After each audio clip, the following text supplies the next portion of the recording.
Kopargaon bus depot परिसरात काँक्रिटीकरण कामाचा आमदार आशुतोष काळेंच्या हस्ते शुभारंभ। डॉक्टरला पेशंटची नस ओळखता आली तर उपचार व्यवस्थित होतात आणि लोकप्रतिनिधींना जर नागरिकांची गरज ओळखता आली तर विकास व्यवस्थित होतो। मात्र कोपरगाव बस स्थानक उभारताना कोपरगाव शहराचा विचार केला गेला नाही। छोट्या मोठ्या व्यावसायिकांना व्यवसायाच्या संधी देता येतील याचा विचार करण्यात आला नाही व प्रवाशांना चांगल्या प्रकारे सोयी सुविधा कशा देता येतील हे अपेक्षित असताना याचा कुठेही विचार करण्यात आला नाही। त्यामुळे कोपरगाव शहर व प्रवासी व्यावसायिक यांची नेमकी गरज न ओळखता झालेली कामे म्हणजे कोपरगाव बस स्थानक असल्याची कडवट टीका आमदार आशुतोष काळे यांनी माजी आमदार कोल्हे यांच्यावर नाव न घेता केली आहे। आमदार आशुतोष काळे यांच्या प्रयत्नातून मिळालेल्या 5 कोटी रुपयांच्या निधीतून महाराष्ट्र दिनाचे औचित्य साधत कोपरगाव बस डेपो परिसरातील काँक्रिटीकरण कामाचा शुभारंभ आमदार आशुतोष काळे यांच्या हस्ते करण्यात आला। या प्रसंगी ते बोलत होते। यावेळी बोलताना ते पुढे म्हणाले की मला जनतेने सेवा करण्याची संधी दिल्यानंतर कोपरगाव शहराच्या नागरिकांच्या प्रवाशांचा आणि बस आगाराच्या अडचणी लक्षात घेऊन मी निधी आणला। त्या निधीतून दक्षिण बाजूने व्यापारी संकुलाचे काम अंतिम टप्प्यात आले आहे तर उत्तरेच्या बाजूने नवीन बस डेपोचे काम सुरू आहे। यावरच न थांबता भविष्यात इलेक्ट्रिक बसेसची वाढती संख्या लक्षात घेऊन या बसेस चार्जिंगसाठी आवश्यक असणारे चार्जिंग स्टेशन देखील कोपरगाव बस स्थानकासाठी मंजूर करून आणले आहे। चार्जिंग स्टेशनच्या कामात देखील अनंत अडचणी आल्या, मात्र अडचणींवर मात करून काम वेगाने पुढे जात असून चार्जिंग स्टेशन, काँक्रिटीकरण व बस डेपोसाठी 20 कोटीपेक्षा जास्त निधी दिला। मात्र दुसरीकडे बस स्थानकाच्या परिसरातील खड्ड्यातून जाताना माझ्या गाडीचा फोटो दाखवता मग हे पाप कुणाचे असा कडवट सवाल आमदार आशुतोष काळे यांनी माजी आमदार कोल्हे यांच्यावर नाव न घेता यावेळी विचारला।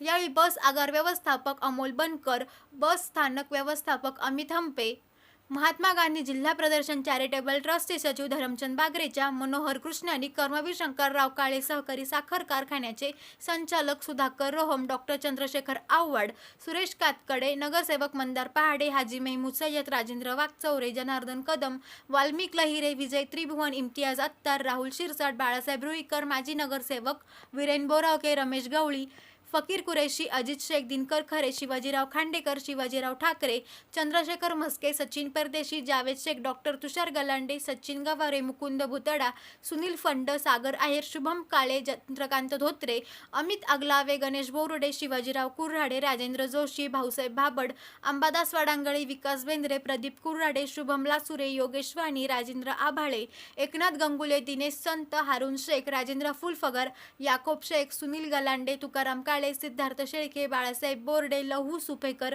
शुभम कानडे, नितेश बोरुडे, ठकाजी लासुरे, जुनेद शेख, संदीप सावतडकर, प्रथमेश वाकचोरे, मयूर राऊत, हर्षल कृष्णरी, राजेंद्र उशिरे, गणेश गोसावी, कैलास काळे, सुनील वैरागळे, राजेंद्र पगारे, सोमाजी शिंदे, अविनाश शिंदे, संतोष दळवी, उमेश दीक्षित, प्रशांत मोरे, मयुरेश शिंदे, मंदार हिंगे, सुयोग ठोळे, रवींद्र राऊत, पप्पू देशमुख, तुषार साठे, संतोष वारसे, अभियंता बायजीत पठाण, महाराष्ट्र राज्य मार्ग परिवहन महामंडळाचे अधिकारी, कर्मचारी आदी उपस्थित होते।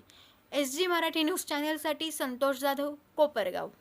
आपल्या कोपरगाव मतदारसंघाचे लाडके आमदार सन्माननीय श्री आशुतोष दादा काळे साहेब यांचे आभार मानतो की त्यांनी नवीन ST डेपो असेल, शॉपिंग कॉम्प्लेक्स असेल, चार्जिंग स्टेशन असेल, आता नवीन जे आपलं सिमेंट कॉन्क्रिटीकरण आणि बस स्थानकावरचं उर्वरित जे काय आपलं सिमेंट कॉन्क्रिटीकरण बाकी होतं त्यासाठी 5 कोटीचा निधी आज त्यांच्यामार्फत इथं येऊन आज या कामाचं भूमिपूजन होत आहे। निश्चितच दादांनी जे काही काम केलं आहे ते अतिशय दूरदृष्टीतून आणि पुढील 50, 55, 60 वर्ष जे काम टिकल आणि जे काम आवश्यक आहे, म्हणजे आपण बघतोय की ST डेपोचं ज्यावेळेस उद्घाटन 1965च्या आसपास या डेपो बांधलेला होता, त्यानंतर साधारण 2024-25 पर्यंत म्हणजे आपण इतक्या वर्षाच्या कालावधीत कोणी त्याचं म्हणजे अतिशय दुर्लक्षित घटक राहिला होता। जिथं बस देखभाल होतात, जिथं एवढे मेकॅनिक काम करतात आणि त्याचाच परिणाम म्हणजे बस एकदा मध्ये मेंटेनन्स व्यवस्थित झालेली असेल ती रस्त्यावर निश्चितच प्रवाशांसाठी व्यवस्थित झाली। ते दादांनी अतिशय जाणून नवीन डेपोसाठी जे त्यांनी इमारत देखील उभी राहिलेली आहे तिचं देखील काम चालू आहे आणि उर्वरित जे आपलं सिमेंट कॉन्क्रिटीकरण बाकी होतं त्याच्यासाठी जो भरीव निधी आणलेला आहे, मी विशेषतः ST महामंडळाच्या वतीने आणि कोपरगाव आगाराच्या वतीने त्यांचा आभार मानतो। तसेच आज आपण एवढ्या मोठ्या संख्येने इथे उपस्थित राहिला आपले देखील आभार मानतो आणि थांबतो। सन्माननीय आमदार साहेबांच्या प्रयत्नातून जवळजवळ 5 कोटी रुपयाचं काँक्रिटीकरणाचं काम या ठिकाणी आज दादांच्या हस्ते भूमिपूजन होत आहे. खरं तर कामं मंजूर करून आणणं हे दादांचं काम आहे, ते दादा करतात. परंतु कामाच्या बाबतीत गुणवत्ता ही योग्य पद्धतीने राखली गेली पाहिजे, की जेणेकरून जे काम आणलेलं आहे त्या कामाचा निश्चितपणाने समाजाला त्या ठिकाणी सदुपयोग होईल. कारण आजकाल फॅशन आलेली आहे, काम दादांनी मंजूर करून आणल्यानंतर काम होतं आणि त्या कामामध्ये जर काही चुकीची गोष्ट आढळली तर त्याचे सगळे आरोप हे चुकीच्या पद्धतीने केले जातात. आणि म्हणून केवळ आमदार साहेबांची ती एकट्याची जबाबदारी नसून आपली सर्वांची सामुदायिक पद्धतीची जबाबदारी आहे. आणि म्हणून आमचे या ठिकाणचे असणारे कॉन्ट्रॅक्टर निश्चितपणाने त्याची काळजी घेतील याचा मला आत्मविश्वास आहे. आणि त्या पद्धतीनं आमदार साहेबांच्या माध्यमातून होणारं काम जास्तीत जास्त वर्ष टिकून आणि या परिसराचं जे काय मध्यंतरीच्या काळात काम झालं त्याच्यावर आपल्याला बोलायचं नाही. आता येताना दादा पायीच आले, त्यामुळं त्याचा जो दर्जा होता तो दर्जा कसा होता हे सिद्ध झालेला आहे. म्हणून त्याच्यात आपल्याला जायचं नाही. दादांच्या माध्यमातून शॉपिंग कॉम्प्लेक्स या परिसरामध्ये त्या ठिकाणी निर्माण झालं. आणि बनकर साहेबांनी सांगितलं की दादांनी कोणत्या कोणत्या गोष्टीला त्या ठिकाणी मंजुरी दिलेली आहे. आणि म्हणून आमदार साहेबांच्या माध्यमातून आजपर्यंत तर कामं होतच आलेली आहे. भविष्य काळात देखील या कोपरगाव शहराच्या आणि तालुक्याच्या अनुषंगाने जे काय महत्त्वाचे प्रश्न आहेत ते सोडवण्याच्या प्रयत्नामध्ये आमदार साहेब सातत्यानं प्रयत्नशील असतात. त्याच पद्धतीनं या कोपरगाव शहराचा चेहरामोहरा बदलण्याचं काम आमदार साहेबांनी केलेलं आहे. आणि निश्चितपणाने ग्रामीण भागातील देखील रस्त्यांच्या मोठ्या प्रमाणात दादांनी त्या ठिकाणी निधी आणलेला आहे. आपण कार्यकर्ते मंडळी दादांनी केलेलं काम समाजापर्यंत पोहोचवण्याची आपली जबाबदारी आहे. आणि म्हणून निश्चितपणाने दादांनी केलेल्या कामाचं त्या ठिकाणी आपण सर्वांच्या माध्यमातून त्या ठिकाणी करावं तेवढं कौतुक त्या ठिकाणी थोडं आहे. टीका करणं सोपं असतं, काम करणं अवघड असतं. केवळ टीका करायची, उपरोधिक बोलायचं त्या गोष्टीला काय फार कष्ट लागत नाही. काम मंजूर करून आणायला त्या ठिकाणी आणि प्रयत्न असावे लागतात. आणि सातत्यानं दादा मतदारसंघातून मुंबईला जाऊन आणि संबंधित मंत्रालयाच्या बाबतीमध्ये आता 2-4 दिवसापूर्वी आपण सोशल मीडियात पाहिलं असेल की आपल्या कोपरगावला बस कमी आहे, त्याची देखील त्या ठिकाणी काळजी दादांनी घेतली. आणि नवीन बस मिळण्यासाठी देखील दादांचे त्या ठिकाणचे प्रयत्न आहे. आणि म्हणून अशाच पद्धतीचं काम दादांच्या हाताने या कोपरगाव तालुक्याचा निश्चितपणाने चेहरामोहरा आज ताब्याचं बदललेला आहे. पण भविष्य काळात देखील कोपरगाव विधानसभा मतदारसंघ महाराष्ट्रामध्ये एक अतिशय उच्च दर्जाचा शैक्षणिक क्षेत्रामध्ये देखील असणारे प्रगतीमध्ये दादांचा सहभाग असतो. त्याचबरोबर सांस्कृतिक विषयामध्ये देखील दादांचा सहभाग असतो. अशा माध्यमातून आमदार साहेबांच्या माध्यमातून या मिळालेल्या कामाच्या माध्यमातून दादांना खूप खूप सर्व कोपरगाव नगरीवासियांच्या वतीने तालुक्याच्या वतीने या ठिकाणी दादांना शतशः धन्यवाद देतो आणि या ठिकाणी थांबतो. जय महाराष्ट्र. जो कामाचा आलेख आपण बघितला असेल तो 2019 नंतर स्टार्ट झाला. माननीय आमदार आशुतोष दादा काळे यांनी ज्यावेळेस पहिल्या आमदारकीला ते या ठिकाणी निवडून आले त्यानंतर या कोपरगाव शहराची जी बाजारपेठ आहे ती घरं फुलण्याचं काम या ठिकाणी स्टार्ट झालं. आपण बघितलं असेल का या कोपरगाव शहरातील जे प्रमुख रस्ते होते का अतिशय वाईट परिस्थिती या कोपरगाव शहराची झाली होती, ज्याचं पाण्याचा पण प्रश्न होता. ते सगळे कामं मान्य आमदार आशुतोष दादा काळेंनी केली.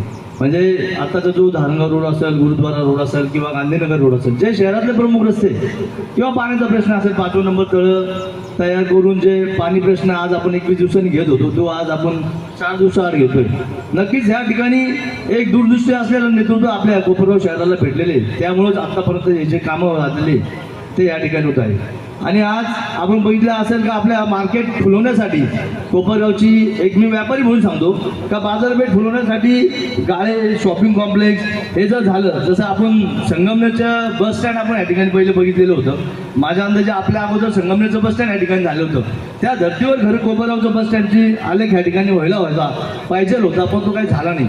पण नंतर मान्य आमदार आशुतोष दादा काळे यांनी याच्यामध्ये पर्याय काढून या ठिकाणी भव्य असं मोठं शॉपिंग कॉम्प्लेक्सचं काम या ठिकाणी मागं चालू आहे. आणि त्याच्यामुळं नक्कीच या कोपरगावची बाजारपेठ खुलण्यासाठी अतिशय चांगलं काम या ठिकाणी होईल. आपण बघितलं असं कोपरगाव आगारातल्या ज्या बस होतात का आपल्या ह्या नागरिकांना जाण्या येण्यासाठी त्याची अतिशय अडचण होत होती, त्या बस जास्तीत जास्त नवीन बस कशा उपलब्ध होतील त्यासाठी मान्य आमदार आशुतोष दादा या ठिकाणी प्रयत्न करतात. आपण सर्वजण मागं आलो होतो या ठिकाणी मान्य आमदार साहेबाच्या माध्यमातून मागं 10 बसेस या ठिकाणी आलेल्या आहेत. आणि अजून त्या दिवशीचे सुद्धा मान्य आमदार साहेबांनी नवीन बसेस कशा आपल्या डेपोमध्ये येतील आणि नागरिकांना याच्या सुखसुविधा कशा पद्धतीने भेटतील या ठिकाणी प्रयत्न चालू आहे.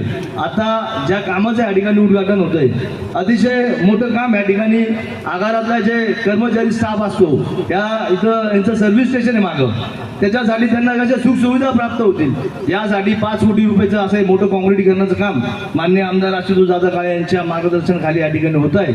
मी खरं कोपरगाव शहराच्या वतीने एक व्यापारी म्हणून माननीय आमदार आशुतोष दादा काळे यांना या सर्व गोष्टीसाठी खूप खूप आभार मानतो आणि माझे 2 शब्द संबोधतो. धन्यवाद.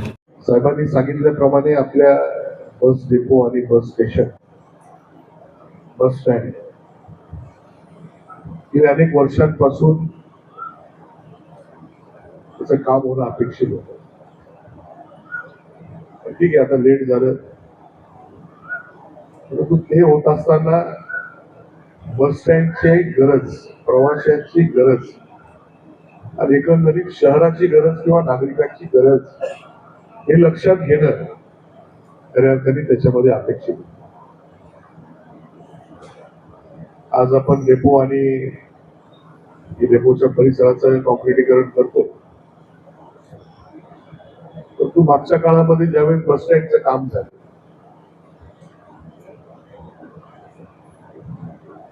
मी डॉक्टर मोळे सरांचं जे काही नवीन हॉस्पिटल झालं त्यावेळेस म्हटलं होतं का डॉक्टरला नस ओळखता आली तर उपचार त्या ठिकाणी व्यवस्थित करतात आणि लोकप्रतिनिधीला जर लोकांची गरज कळाली तर त्याला खऱ्या अर्थाने त्या ठिकाणी लोकांची गरज लक्षात न घेता झालेलं हे काम, याचं उत्तम उदाहरण हे बस स्टँड. प्रवाशांचे हाल, व्यापाऱ्यांना कुठं संधी नाही आणि काँक्रिटीकरणाचा जर विषय केला तिथल्या खड्ड्यांमध्ये माझी गाडीचे व्हिडिओ काढून दाखवला ते मापवानच आहे, ते खऱ्या अर्थाने लक्षात घेतलं. आता ते होऊन गेलेले, आता शासनाचा त्याच्यावर खर्च झालाय, चूक फार मोठी होऊन गेलेली. 50 वर्ष म्हणजे जे काही कालावधी असतो शासनाच्या नियमाप्रमाणे इमारत कधी डिमॉलिश करावी किंवा कधी करावी सगळे ठरलेले. मग त्यात विशेष बाब जर असेल तरच त्या ठिकाणी इमारत मध्ये काहीतरी मॉडिफिकेशन करता येईल, काहीतरी लोकांच्या गरजेप्रमाणे त्या ठिकाणी काम करतो. आताच्या घडीला ते फार अवघड आहे. म्हणून आपण सर्वांनी मला संधी दिल्यानंतर आपली गरज लक्षात घेता, डेपोच्या अडचणी लक्षात घेता आपण जे काही काम मंजूर करून आज ते प्रगती पथावर आहे, त्या माध्यमातून दक्षिणेच्या बाजूला व्यापारी संकुलाचं काम चालू आहे आणि उत्तरेच्या बाजूला नवीन डेपोचं काम त्या ठिकाणी चालू आहे. एवढ्यावर न थांबता आता इलेक्ट्रिकल बसेस आलेल्या आहेत, ईव्ही बसेस, त्याची गरज लक्षात घेता आपण चार्जिंग स्टेशनचं पण काम त्या ठिकाणी ते मंजूर करून आणलं. ते काम करत असताही अनेक अडचणी आल्या. कुठे ठेकेदार कुठे स्टेशन, इलेक्ट्रिक स्टेशनचं काम करताना अनेक अडचणी तुम्हाला आल्या, ते काय तुम्ही बोलत नाही. इलेक्ट्रिक स्टेशनचं काम असेल, बस डेपोचं काम असेल, ते काँक्रिटीकरणाचं काम असेल, असा सर्व मिळून 20 कोटीच्या वरचा निधी या ठिकाणी मंजूर झालेला आहे.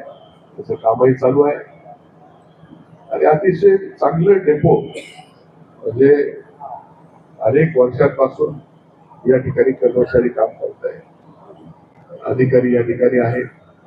आता बसायला व्यवस्थित खोल्या नसतील, होते व्यवस्थित नव्हत्या आणि या ठिकाणी बसचे जे काही मेंटेनन्स होत, या मेंटेनन्स व्यवस्थित झालं पाहिजे. कारण शेवटी उद्या आपल्या राज्यातले प्रवासी या ठिकाणी बसमध्ये बसायला येणार आहे, त्या बसने कुठेतरी जाणार आहे. मग या बसचं जे काही मेंटेनन्स आहे ते व्यवस्थित झालं पाहिजे. बस कुठेही काही खोळंबा त्याच्यामध्ये झाला नाही पाहिजे, यासाठी ही सर्व व्यवस्था फार गरजेची आहे. हे सर्व लक्षात घेता आज हे काम प्रगतीपथावर आहे आणि पुढचा टप्पा काँक्रिटीकरणाचा आपण त्याचं भूमिपूजन आज करणार आहोत. मी आपण सर्वांनी जी काही संधी दिली त्या माध्यमातून जेवढे शक्य होते, जेवढ्या आपल्या अडचणी असतील त्या सोडवण्यासाठी काम करत आलेलो आहे आणि पुढे देखील काम करत राहणार आहे. आपल्याला जेवढं शक्य होईल तेवढे प्रश्न मिटवायचे. भरपूर प्रश्न आहेत. या सगळ्या मूलभूत गरजा आहेत. याच्या पुढे जाऊन आपलं प्रपंच, आपला रोजगार यासाठी पण आपल्याला काम करायचं आहे. आपण काम करतोच, पण अधिकचा रोजगार कसा निर्माण होईल, अधिकचे लोक या ठिकाणी आपल्या शहरामध्ये राहण्यासाठी कसे येतील. जर आपल्याकडे इन्फ्रास्ट्रक्चर असतं, जर आपलं इन्फ्रास्ट्रक्चर व्यवस्थित असतं तरच लोक येतील, तरच उद्योग व्यवसाय येतील. ही गोष्ट तितकीच खरी आहे आणि म्हणून या सर्व गोष्टी अतिशय महत्वाच्या आहेत. ठीक आहे, कोणी म्हणाल डेपोमध्ये काही लोकांना यायचंय का? लोकांना जरी यायचं नसेल, परंतु जी काही बस या ठिकाणी मेंटेन केली जाणार आहे, रिपेअर केली जाणार आहे, त्याच्यामध्ये लोक बसणार आहेत. त्यांनाही कुठल्या प्रकारचा त्रास होऊ नये ही काळजी त्या ठिकाणी डेपोच्या माध्यमातून घेतली जाईल. जी अपेक्षा आपल्या सर्वांकडे असतेच. पुढेही अजून चांगल्या पद्धतीने काम होईल एवढी अपेक्षा व्यक्त करतो. आज आपण पाहतोय का आपण ग्राउंड आणि फर्स्ट फ्लोअर व्यापारी संकुलचं काम झालेलं आणि पुढे पण आपण एक मजला वाढवण्यासाठी मागणी केलेली आहे. ती मागणी लवकरच मिळेल अशी अपेक्षा आहे. त्याचा पाठपुरावा मी करतोय. एक मजला अजून वाढला तर अजून काही लोकांना त्या ठिकाणी ऑफिसेस काढता येतील, तर काही पण होऊ शकेल. अशा पद्धतीने ते सर्व काम पुढे आपल्याला न्यायचं आहे. लिफ्टचं पण प्रोव्हिजन कसं करता येईल याचा पण आपण विचार करतो, जेणेकरून दुसऱ्या मजल्यावर लोकांना जायला कुठली अडचण येणार. ही सर्व गोष्ट त्या ठिकाणी व्यापारी संकुलामध्ये आपण करण्याचा प्रयत्न करतोय. निश्चित त्याला स्वरूप घेईल याची मला खात्री आहे. तर आपण संधी दिलेली आहे, त्या संधीच्या माध्यमातून जेवढे शक्य होतील जास्तीत जास्त कामं आपण करतोय, करणार आहोत, करत राहू. एवढंच या ठिकाणी सांगेन. आपण सर्वजण सुधारणा झाली तर बऱ्यापैकी संख्येने आपण मुद्दावर उपस्थित आहे आणि म्हणून आपले असेच सहकार्य, असेच आपलं पाठबळ मिळत राहील.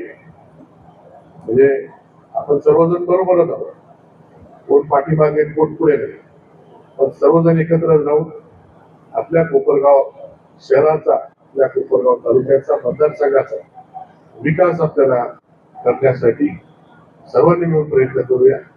जे काही काम या ठिकाणी होणार आहे याचं काम दर्जेदार होण्यासाठी आपले अधिकारी असतील, ठेकेदार असतील, याची सर्व प्रकारची काळजी घेऊन ते सर्व काम करावं.